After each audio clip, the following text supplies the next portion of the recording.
तहसीलदार आणि गटविकास अधिकाऱ्याच्या खुर्चीला हार घालण्यात येतोय।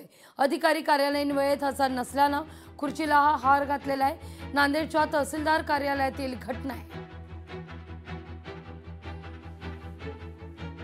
स्वखर्चाने जवळपास 20 ते 30 लाखांची बक्षिस ग्रामसेवकांना ठेवली होती, जेणेकरून गोरगरिबांची नोंदणी जास्तीत व्हावी आणि घरं देखील राज्य शासनाकडून मिळाली।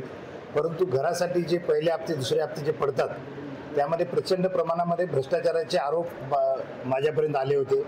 त्या बाबतीमध्ये त्यांनी टाळाटाळ केली आणि ते म्हटले की मी माझ्या कार्यालयामध्ये मी साक्ष ठेवली होती, कोणी आलं नाही। मी त्यांना समजून सांगण्याचा प्रयत्न केला की मॅडम आपण साक्ष ठेवली हे सर्वसामान्य जनतेपर्यंत निरोप पोहोचत नाहीत। या ठिकाणी राज्याचे मुख्यमंत्री श्री फडणवीस साहेब एवढी काळजी घेत आहेत की सर्वसामान्यांची कामे लवकर व्हावीत, ऑनलाईन सेवा देण्याचा प्रयत्न करत आहेत। अशा परिस्थितीमध्ये खालचे अधिकारी जर अशा पद्धतीने जर वागत असतील तर ही मी म्हटल्याप्रमाणे गंभीर बाब आहे। याबद्दल मी विधानसभेच्या अधिवेशनामध्ये सुद्धा आवाज उठवणार आहे।